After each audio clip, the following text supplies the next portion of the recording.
I'm not sure I have much to add, but I will, because I'm now a politician. So sit comfortably for the next 45 minutes while I reinforce these points. But this basic point, the importance of honoring our past, knowing our past, honoring our past, bringing our entire rich history as a country to the forefront, is what we're here for this evening.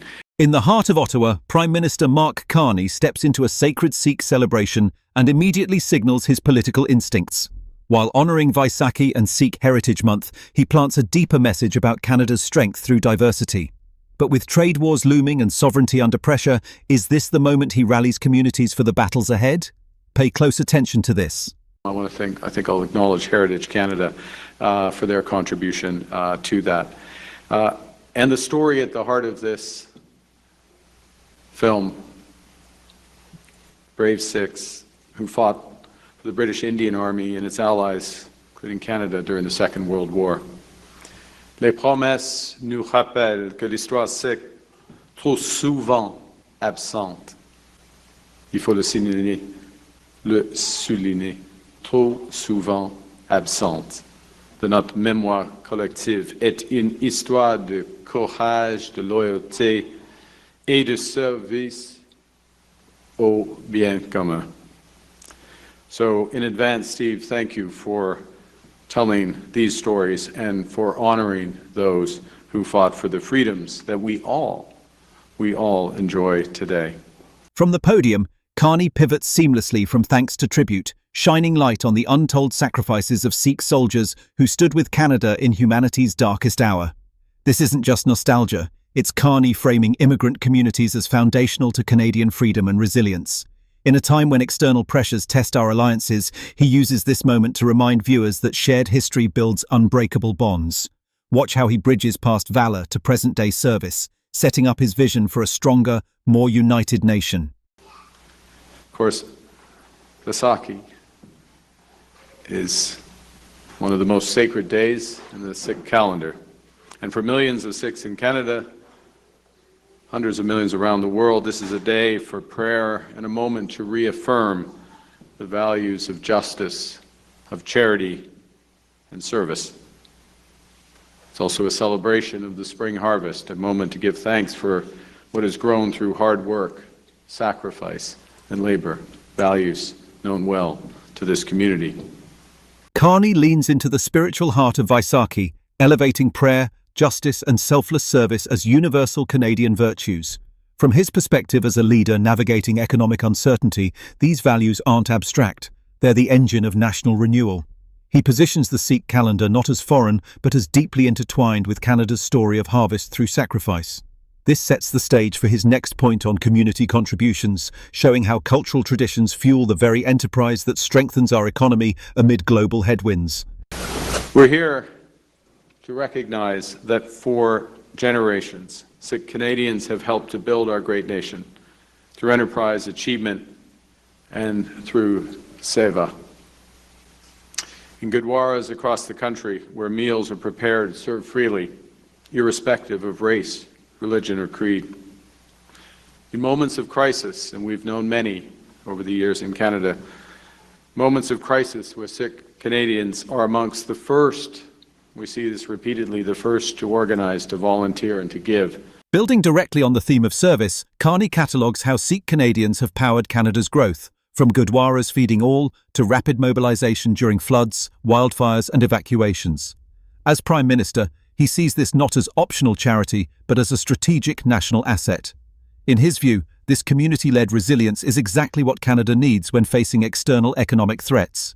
He prepares the ground for acknowledging adversity overcome, turning potential division into proof of Canadian exceptionalism.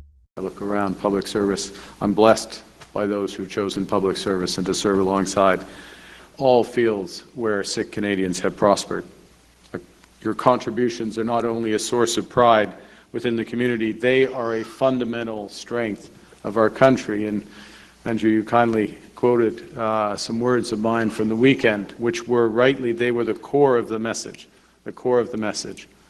and that our diversity in this country is a strength to be celebrated and nurtured, and tonight we are part of that. Carney scans the room of achievers in business, medicine, law and public service, declaring Sikh contributions the bedrock of national power. Referencing his own recent words, he doubles down. Diversity isn't a slogan, it's the competitive edge in a fractured world. From Carney's global finance background, this unity through diversity directly counters isolationist pressures. He transitions to the hard-won recognition of Sikh Heritage Month, underscoring years of advocacy that now fortify Canada's multicultural fabric. Senator, you spoke beautifully, but rightly, about the reality of many of the stories of Sikh Canadians are stories of adversity and exclusion. But what was that adversity and exclusion met with? Service. Service and excellence, despite the adversity. Like Private Buckham Singh, who fought bravely for Canada in the First World War as part of the 20th Canadian Light Infantry Brigade. Acknowledging exclusion head-on, Carney reframes it through the lens of triumph. Private Buckham Singh's bravery and trailblazing public servants like the Senator prove resilience defines the community. In Carney's strategic worldview, these stories of overcoming barriers mirror Canada's need to stand firm against current economic coercion. He moves toward modern entrepreneurs, showing how past perseverance powers today's economic contributions and inspires unity when Canada needs it most. Acts of kindness beget other acts of kindness. Acts of service beget other acts of service. Acts of unity beget other acts of unity. This is how Canada grows. The more Canada we have, the more Canada grows, the more we're united. And we need this more than ever. So to everyone here this evening, Steve, again, thank you for giving us this gift of this movie. For everyone here, happy Vaisakhi.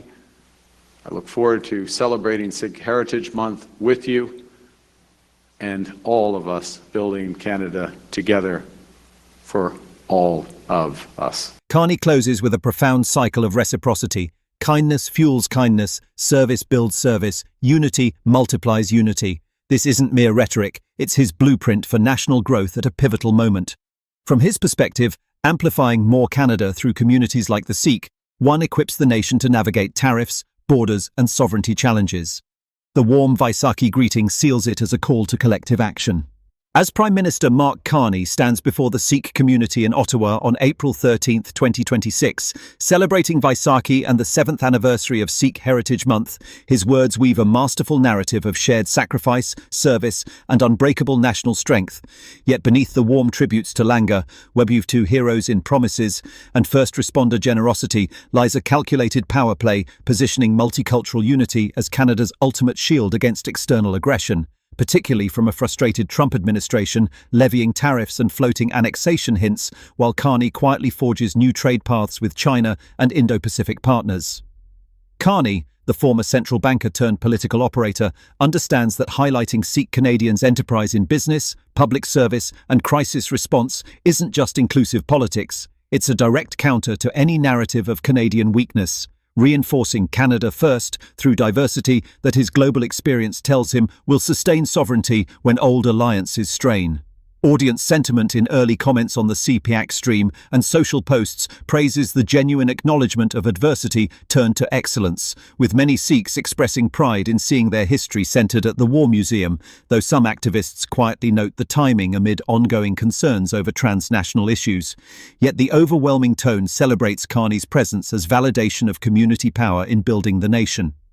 Historically, this echoes Carney's Bank of England tenure managing post-Brexit fractures and financial shocks through inclusive growth strategies, now repurposed for Canada's current crisis of tariff retaliation and border tensions, where he rejects nostalgia for a pre-Trump order, instead cultivating new harvests of alliances.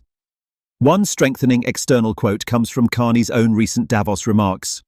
"The old order is not coming back. Nostalgia is not a strategy," underscoring his pivot to diversified trade that leaves Trump isolated in threats of 100% tariffs over any China opening. What hidden maneuver is at work? Carney uses this cultural platform to signal that Canada's strength flows from within, through communities that serve without boundaries, arming the electorate with a resilient identity as he prepares for deeper economic decoupling and global realignment. Will this unity be enough to safeguard Canada's future? Or will the pressures from the South force even harder choices ahead? Thanks for watching this deep dive into PM Carney's vision for a united Canada. If this analysis hit hard, hit like, subscribe for more unfiltered Canadian political breakdowns, share with fellow voters, and drop your thoughts in the comments. What does Vaisakhi unity mean for our sovereignty in 2026?